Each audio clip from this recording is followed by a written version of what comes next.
볼 때는 어떤 사람은 저 사람은 왜 태어났을까 싶은 사람도 있지만 하나님은 우리 각 사람에 대한 하나님의 선한 뜻이 있는 줄 믿습니다. 6월입니다. 호국의 달인데요. 6월에는 가능하면 제가 젊은 세대를 좀 의식하고 설교를 하려고 합니다. 지난 6월 6일은 현충일이었습니다. 이 나라, 이 민족이 지금 이렇게 존속되고 있는 것은 누군가가 이 나라와 이 민족을 위해서 희생하고 헌신했기 때문에, 때로는 목숨까지도 바친 분들이 있었기 때문에 오늘 이 나라와 이 민족이 존속된 줄 믿습니다. 우리가 늘 그런 분들에게 대한 감사의 마음을 가지고 또 하나님께도 감사의 마음을 가지고 살아야 하겠습니다.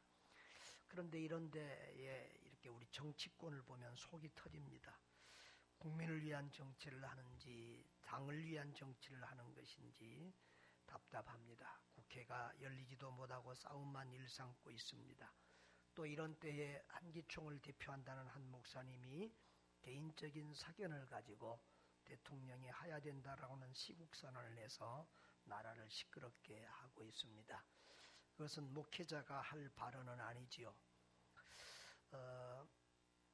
그래서 어제도 우리 할아버지 할머니들하고 같이 식사를 했는데 우리 할아버지들까지 다 이 일을 알고 저한테 물어봐서 좀 제가 설교 전에 좀 한마디 해야 되겠다 싶습니다.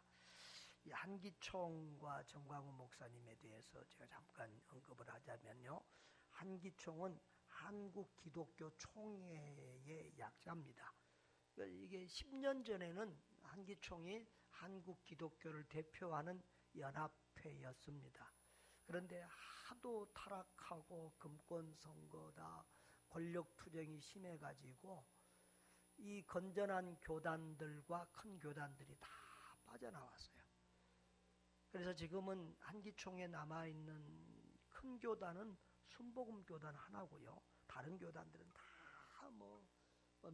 몇 교회 안 되는 군소교단들, 또 개인적인 이런 선교단체, 그리고 요즘은 또 심지어는 옛날에 이단이라고 했던 데까지 다 풀어줘가지고 거기 가입되어 있는 이런 상황이라서 한국교회를 대표하는 기관이라 전혀 볼 수 없고요.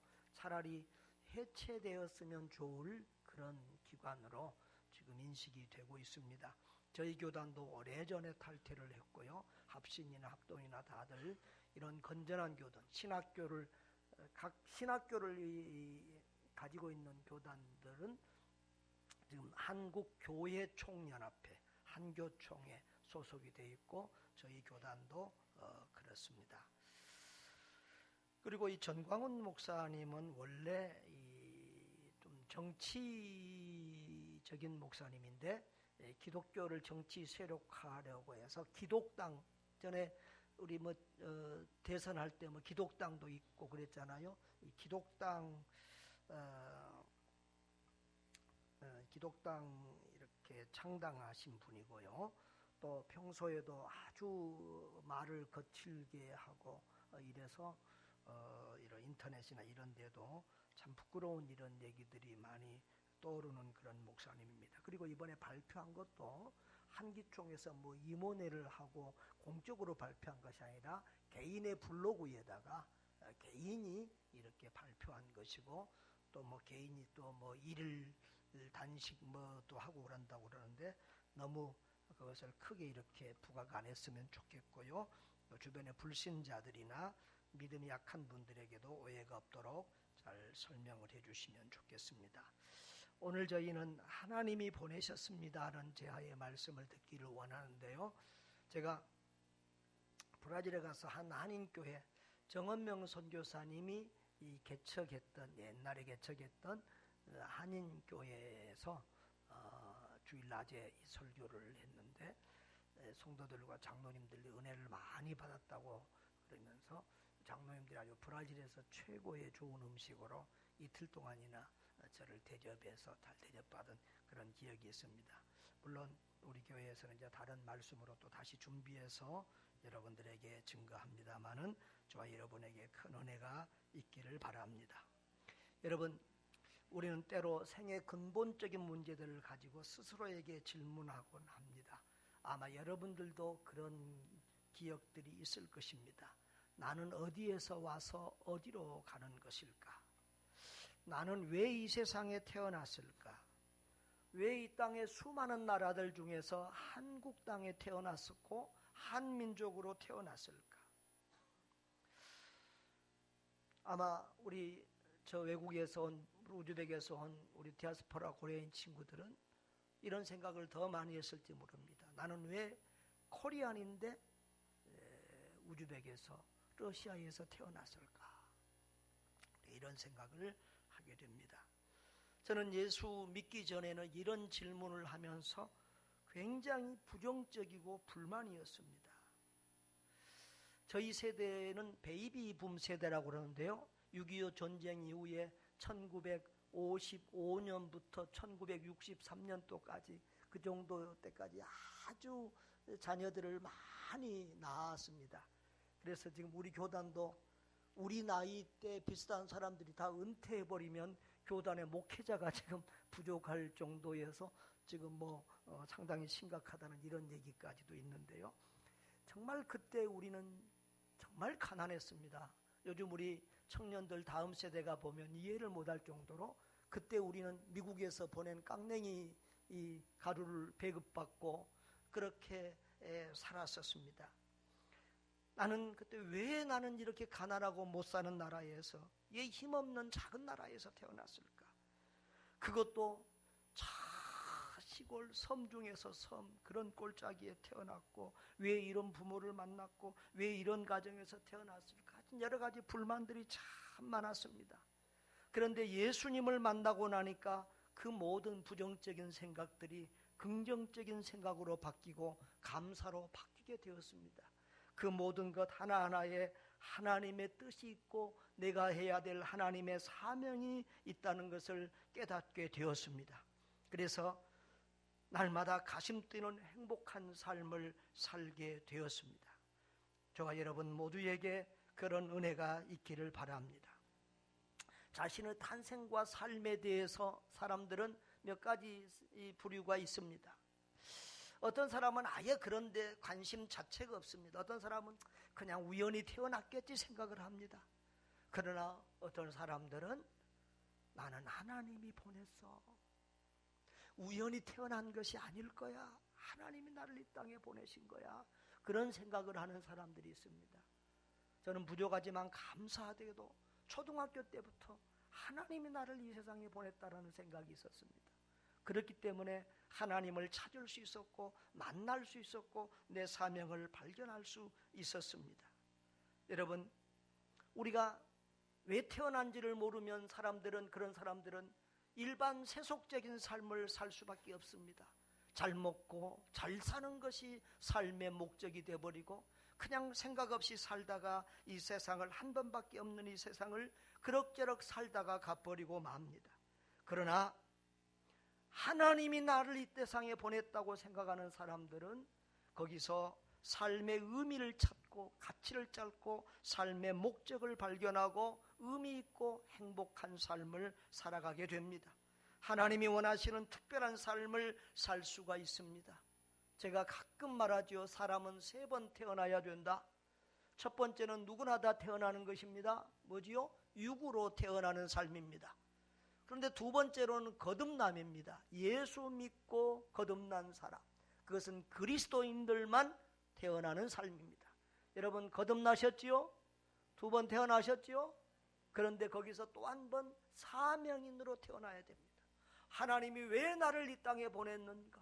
무엇을 하라고 나를 이 땅에 보냈는가? 그것을 깨달은 사람을 사명인이라고 합니다. 사명인으로 태어나야 3번 태어나는 것이고 그래야 정말 하나님이 원하시는 삶을 살 수 있고 후회하지 않는 멋진 인생, 가치 있고 보람된 인생, 주님이 기뻐하시는 삶을 살 수 있습니다. 오늘 그런 것을 깨닫고 멋진 인생을 살다간 요셉이라고 하는 우리 신앙의 선배를 우리는 봅니다. 요셉은 어떤 사람입니까? 요셉은 아브라함의 증손입니다. 아브라함, 이삭, 야곱으로 이어져서 야곱의 12아들이 있는데 그 중에 11번째 아들이 바로 요셉이지요. 그 요셉은 아버지에게 특별한 사랑을 받았습니다. 그러나 형들이 그 동생을 시기해서 그 요셉을 애굽의 종으로 팔아버립니다.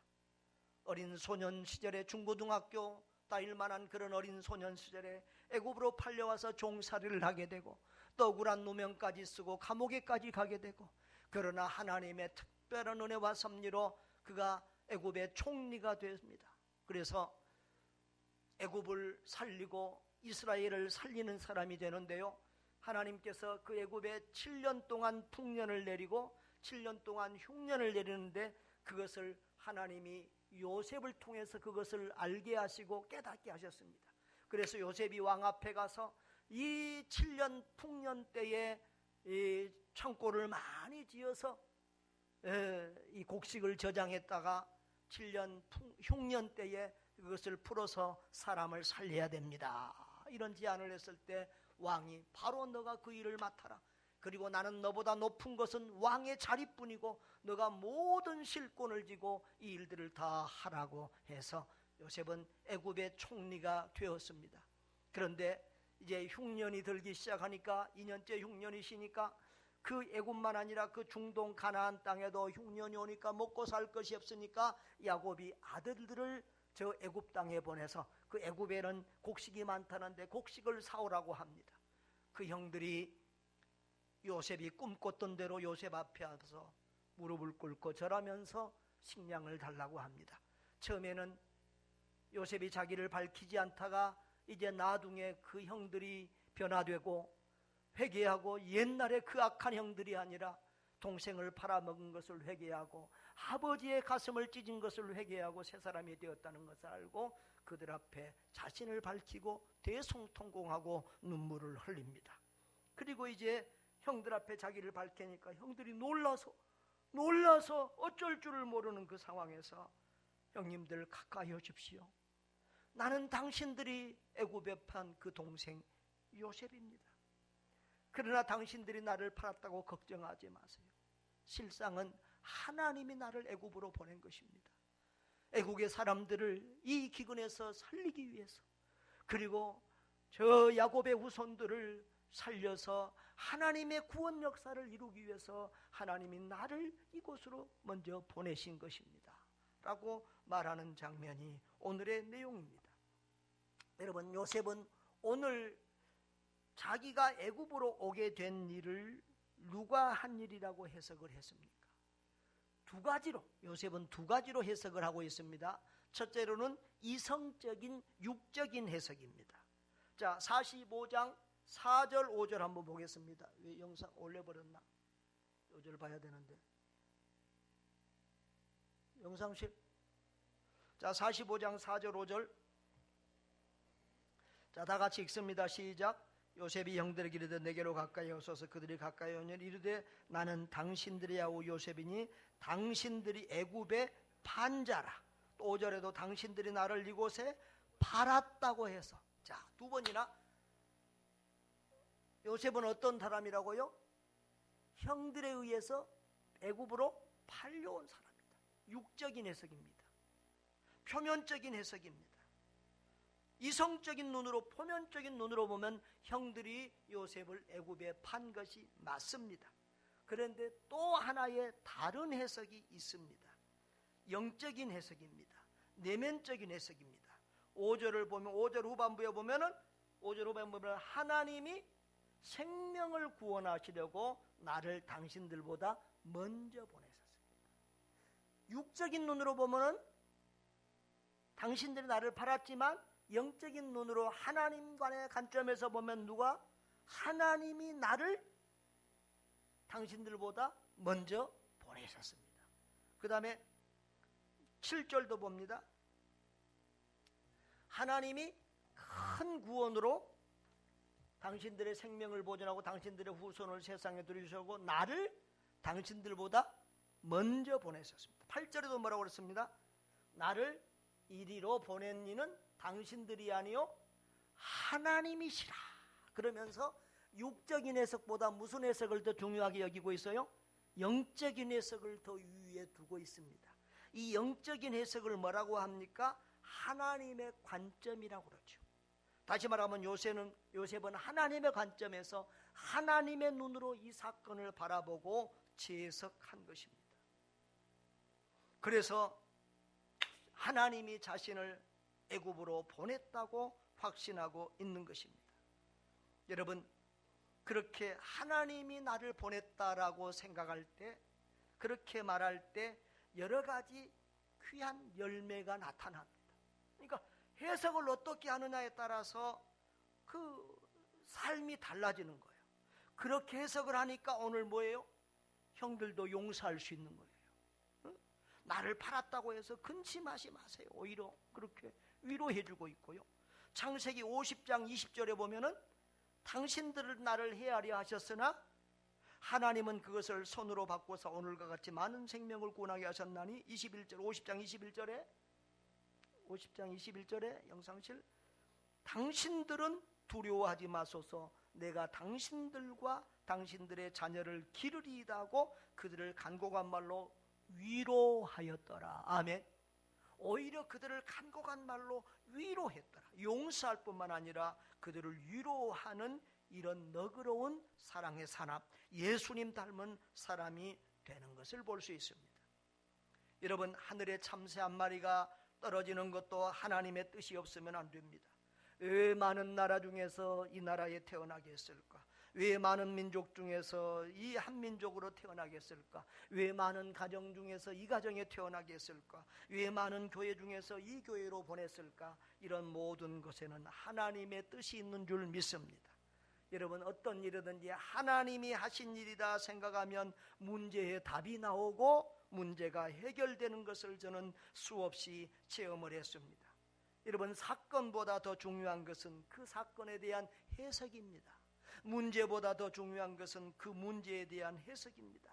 인생을 살아보니까 그러더라고요. 인생은 고난 때문에 망하지 않더라고요. 문제 때문에 망하지 않더라고요.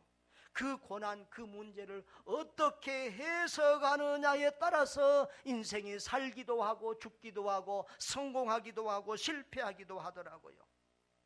민수기에 보면은 12명의 정탐꾼 얘기가 나옵니다. 12명의 정탐꾼이 가나안 땅을 이렇게 정탐을 합니다. 그런데 똑같은 땅을 보고 왔는데도 10명의 생각과 2명의 생각, 해석이 달랐습니다. 10명은 그 땅을 어떻게 이해하고 해석했습니까? 그 땅은 악한 땅이더라, 거민을 삼키는 땅이더라, 그 땅에는 크고 견고한 성읍들이 많고 커다란 거인들, 안악자손들도 많이 있어서 도저히 우리는 그 땅에 들어갈 수 없고 이제 우리와 우리 자손들은 다 죽었다라고 부정적으로, 불신앙적으로 그 땅을 평가하고 해석을 했습니다. 그러나 여호수아와 갈렙은 어떻게 말했습니까? 그 땅은 젖과 꿀이 흐르는 땅이더라, 하나님이 우리에게 주신다고 약속한 땅이다, 그 땅의 주인은 하나님이시니 하나님이 우리를 기뻐하시면 우리를 그 땅으로 들이실 것이다. 그러므로 우리가 하나님을 섭섭하게 하지 말고 하나님을 실망시키지 말고 우리가 올라가서 취하자. 그 땅은 우리 밥이다. 할렐루야. 그렇게 소리를 질렀습니다. 여러분, 똑같은 상황을 보고 그렇게 정반대의 다른 해석을 했습니다. 그런데 그들의 결과는 어떻게 됩니까? 10명의 정탐꾼과 후손들은 광야에서 죽게 되어집니다. 그런데 여호수아와 갈렙은 그들의 믿음대로 80이 넘어도 90이 넘어도 건강해가지고 가나안 땅까지 들어가고 후손들이 이스라엘의 지도자가 되는 그런 복을 받습니다. 할렐루야. 여러분, 똑같은 문제를 보고도 어떻게 해석하느냐에 따라서 우리 인생은 이렇게 달라진다는 사실을 기억하시기를 바랍니다. 인간관계에서도 해석이 중요합니다. 요셉이 형들이 자기를 팔았다고 하는 육적인 눈만 가지고 바라봤으면 아마 요셉은 형들과 원수가 되었을 것이고 미워하며 증오했을 것이고, 그러면 형들도 힘들지만 자기 자신이 더 망가지고 괴로웠을 것입니다. 요셉이 절대 훌륭한 사람은 될 수 없었고 불행한 사람이 되고 말았을 것입니다. 그러나 하나님의 관점에서 보고 형들을 용서했기 때문에 요셉 자신도 복을 받고 행복한 사람, 성공적인 사람이 될 수 있었습니다. 할렐루야. 여러분, 우리가 용서는 상대를 위해서 하는 것이 아니라 나를 위해서 하고 우리를 위해서 하고 그 남을 용서하고 사랑했을 때 그 가장 큰 혜택은 내가 받는다는 사실을 기억하시기를 바랍니다. 저는 인생을 살면서 참 그런 것 같아요. 행복의 조건들이 많이 있지만 미워하는 사람이 없다는 게 참 큰 행복 중에 하나인 것 같아요. 여러분, 미워하는 사람이 없기를 바랍니다. 원수 맺은 사람이 없기를 바랍니다. 두 번째로, 요셉은 하나님이 자신을 애굽으로 보낸 이유에 대해서 뭐라고 생각합니까? 창세기 45장 5절 6절을 한번 보겠습니다. 창세기 45장 5절 6절을 보면 당신들이 나를 이곳에 팔았다고 해서 근심하지 마소서 한탄하 집사. 하나님이 생명을 구원하시려고 나를 당신들보다 먼저 보내셨습니다. 왜 하나님이 요셉을 애굽에 보냈다고요? 생명을 구원하려고. 요셉을 통해서 애굽의 사람들과 그 주변 중동의 많은 사람들이 살게 되었습니다. 할렐루야. 이 생명 구원하는 일을 하려고 하나님이 요셉을 보냈다는 거예요. 그 다음에 다음 절 한번 보겠습니다. 8절 7절. 자, 7절 다 같이요. 시작. 하나님이 큰 구원으로 당신들의 생명을 보존하고 당신들의 후손을 세상에 두시려고 나를 당신들보다 먼저 보내셨나니. 하나님이 큰 구원으로 당신들의 생명을 보존하고 당신들의 후손을 세상에 두시려고 나를 보냈습니다. 할렐루야. 여러분, 하나님은 아브라함에게 아브라함의 후손 가운데 메시아 그리스도를 보내주시겠다고 약속했어요. 아브라함은 그 하나님의 뜻을 이삭, 야곱에게 전달했습니다. 야곱은 또 사랑하는 아들 요셉에게 그것을 알려줬을 것입니다. 그래서 요셉은 이 야곱의 후손이 얼마나 중요하다는 걸 알고 있습니다. 그래서 하나님이 당신과 당신들의 후손을 세상에 두시려고 나를 보내셨습니다. 그 야곱의 후손을, 아브라함의 후손, 야곱의 후손을 통해서 누가 온다? 독생자 예수 그리스도가 오고 예수 그리스도를 통해서 온 인류가 구원을 받는다는 하나님의 구속사적인 뜻을 알고 있었기 때문에 바로 그 뜻을 이루는데 요셉을 사용하기 위해서 요셉을 보냈다는 것입니다. 할렐루야, 할렐루야. 하나님은 요셉을 총리시키려고 보낸 게 아닙니다. 잘 먹고 잘 살고 성공하고 출세하라고 보낸 거 아닙니다. 그것은 부수적인 거고요. 그것은 목적, 생명구원, 야곱의 후손들을 이 땅에 두시기 위한 그 중요한 목적을 이루기 위한 수단인 것이고, 요셉을 애굽에 보낸 목적은 생명구원을 위하여 보낸 줄 믿습니다. 하나님이 우리를 이 땅에 보내신 것도 마찬가지입니다. 잘 먹고 잘 사는 것, 어떤 직책이나 일이나 공부나 우리가 이 세상에서 취한 모든 것은 부수적인 것이고, 그 뜻을, 하나님의 뜻을 이루기 위한 것이고, 실제적으로 중요한 것은 하나님의 뜻을 이루는 일에 우리를 사용하기 위해서 우리를 보낸 줄 믿습니다. 사람을 살리고 사람을 구원하고 사람을 유익되게 하고 그렇게 하는 일에 우리를 사용하기 위해서 우리를 이 땅에 보내준 줄 믿습니다. 여러분, 이 6월입니다. 정말 우리가, 특별히 우리 다음 세대들, 우리 청년들이 인생을 살면서 내 잘 먹고 잘 살고 편하게 사는 그것에 목적을 두지 않기를 바랍니다.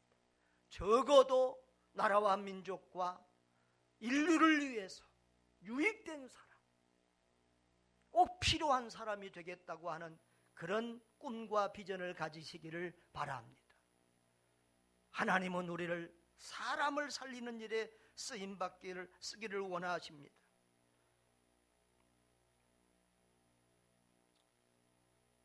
아마 요셉이 이 하나님의 뜻을 알지 못했다고 하면 총리가 돼서 권세나 부리고 사는 그런 부끄러운 사람이 되었을 것이고, 그 권세를 이용해서 형들에게 복수하는 못난 사람이 되었을 것입니다. 그러나 그는 하나님의 뜻을 알았기 때문에 사명자의 삶을 살았고 선교사로서 살 수가 있었습니다. 여러분은 보통 사람으로 살고 있습니까? 선교사로서 살고 있습니까? 사명을 발견하시기를 바랍니다. 똑같은 사람이지만 사명을 발견하는 사람은 삶의 자세가 달라집니다. 공부가 똑같은 공부지만 공부하는 자세가 달라져요. 저도 예수 믿기 전에 중고등학교 때는 공부에도 그렇게 별로 즐겁지 않았어요. 그런데 하나님의 뜻, 하나님의 사명을 깨닫고 신학을 공부할 때는 얼마나 행복하고 감사했는지 모릅니다. 여러분, 돈을 벌 때도 마찬가지입니다. 직장 생활도 마찬가지입니다.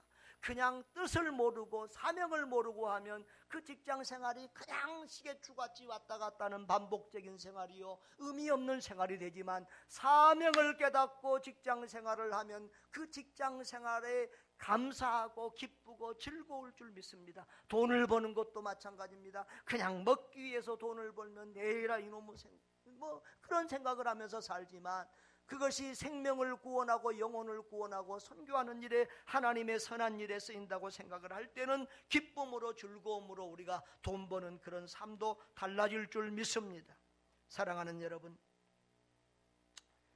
우리는 그냥 왔다 이렇게 그냥 먹고 살고 하다가 그냥 갈 사람들이 아닙니다. 그냥 보통 사람들이 아닙니다. 하나님이 사명 주어서 우리를 이 땅에 보낸 줄 믿습니다. 그 사명을 깨닫고 사는 사람이 진정한 그리스도의 제자요, 사명인이요, 선교사인 줄 믿습니다. 여러분, 꼭 외국에 나가야만 선교사가 되는 것 아닙니다. 선교지에 가서 살아도 선교 마인드가 없으면 그 사람은 선교사 아니에요. 선교사의 직분을 받았어도 선교 마인드가 없는 사람은 선교사 아니에요, 하나님 보실 때는. 그러나 어디에 살든지 무슨 일을 하든지 이런 요셉과 같은 마인드를 가지고 하나님이 나를 보냈다, 하나님의 뜻을 이루기 위해서 내가 이 땅에 보냄을 받았다라고 믿고 그렇게 사는 사람은, 그 사람이 바로 선교사인 줄 믿습니다. 여러분, 우리는 우리의 가정이 우리의 사명지고, 우리의 교회가 우리의 사명지고, 우리의 직장이 우리의 사명지고 선교지인 줄 믿습니다. 한번 따라합시다. 내 가정이 사명지입니다.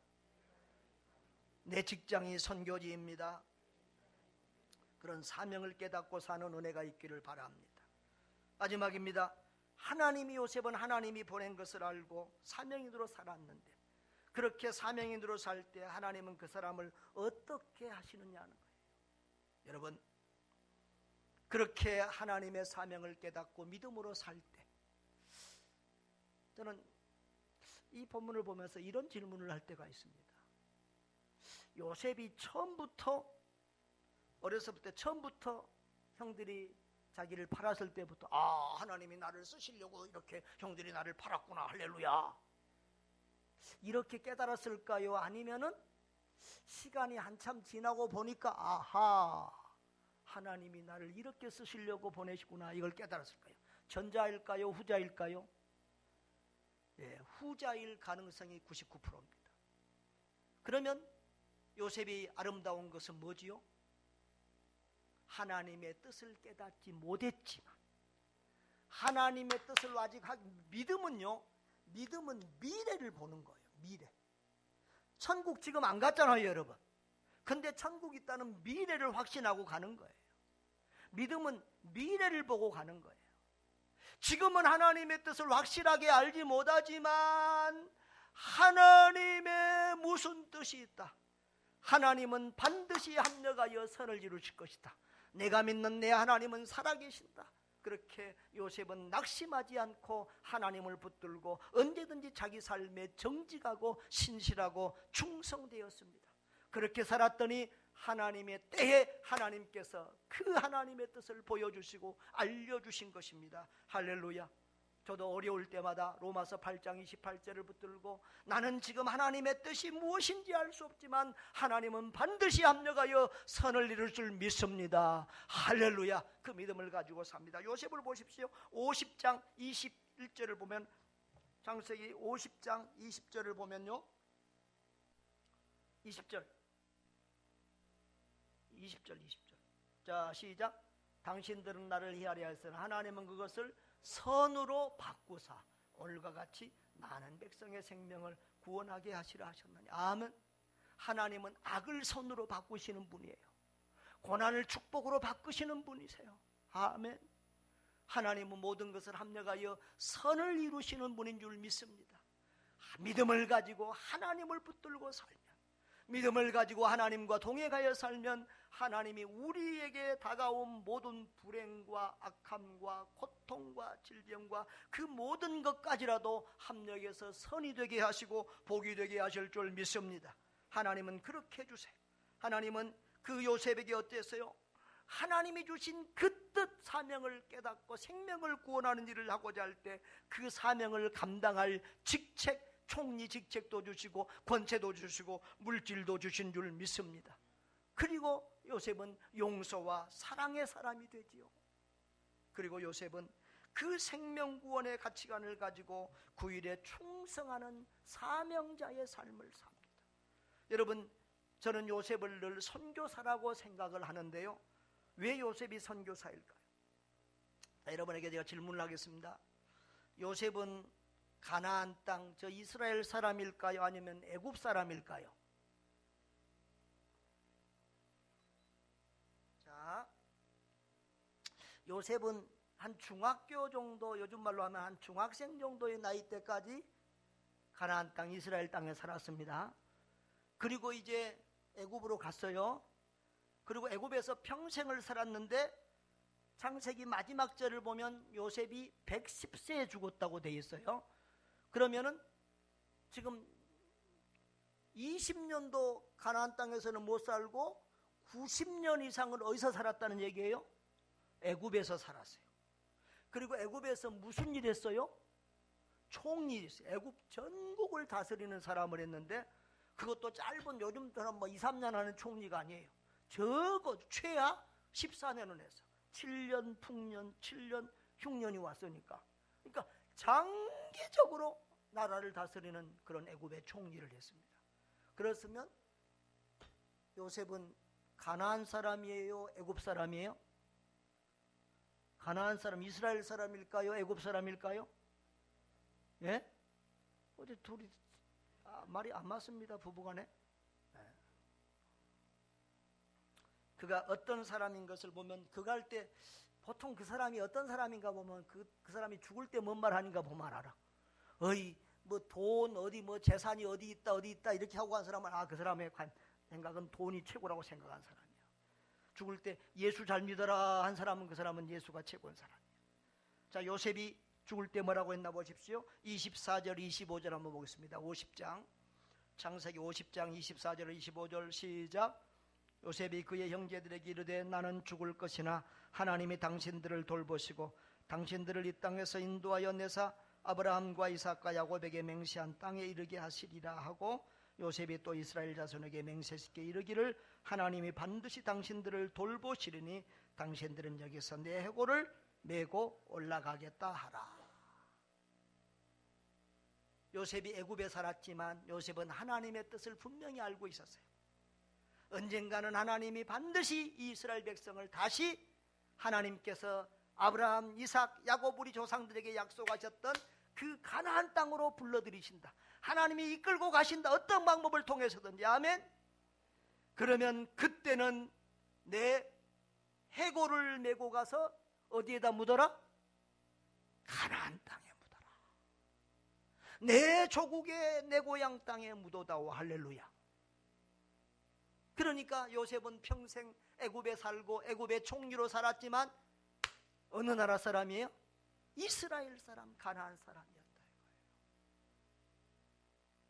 사명 때문에 애굽에 살았다 이거지요. 바로 선교사의 삶을 산 것입니다. 이 성경의 사도, 아포스톨이라는 말과 선교사, 미셔너리라는 말은 보내심을 받은 자라는 뜻이에요. 하나님이 보내셔서 그 땅에서 선교사의 삶을 살았어요. 예수님도 하나님이 이 땅에 보내셔서 이 땅에서 선교사의 삶을 살았어요. 그래서 예수님, 어젯밤에도 내가 성경을 찾아보니까 한 40군데 이상에서도 예수님 그렇게 기록이 되어 있어요. 아버지가 나를 보낸 것은, 아버지께서 나를 보낸 것은 아버지의 뜻을 이루게 하려 합니다. 이 세상 나라를 세우게 하려 아니라 하나님 나라를 세우게 하기 위해서 나를 보냈다. 나를 많은 사람들의 많은 사람들을 죄에서 구원하는 대속물로 보내셨다. 그렇게 말씀하고 있는 것을 봅니다. 당신이 왜 왔는지, 하나님이 자기를 왜 보냈는지를 확실히 알았기 때문에 예수님은 한치도 어김없이 한눈 팔지 않고 그 사명의 길을 가고 십자가의 길을 걸어가서 우리를 죄에서 구원하신 줄 믿습니다. 그렇습니다. 우리가 예수님처럼, 요셉처럼 하나님이 나를 왜 이 땅에 보냈는지 그 사명을 불변히 발견하면 우리가 그 사명의 길을 따라가게 될 줄 믿습니다. 사랑하는 성도 여러분, 누가 자기를 보냈는지, 내가 왜 이 땅에 왔는지를 모르는 사람은 그냥 그렇게 살다가, 보통 사람으로 살다가 갑니다. 그러나 하나님이 나를 이 땅에 보내시고 이 가정에, 이 직장에, 이 교회에 보냈는 줄 아는 사람은 남다른 삶을 살게 됩니다. 사명을 발견하고 사명인으로서 진정한 그리스도의 제자로서 선교적 삶을 살게 됩니다. 하나님의 뜻을 이루는 존귀한 자로 쓰임을 받게 됩니다. 의미 있고 가치 있고 보람된 행복한 삶을 살게 됩니다. 하나님이 저와 여러분을 이 땅에 보내신 그 사명을 발견하고 주님 안에서 의미 있고 가치 있고 행복한 삶을 사는 여러분 되시기를 주의 이름으로 축원합니다.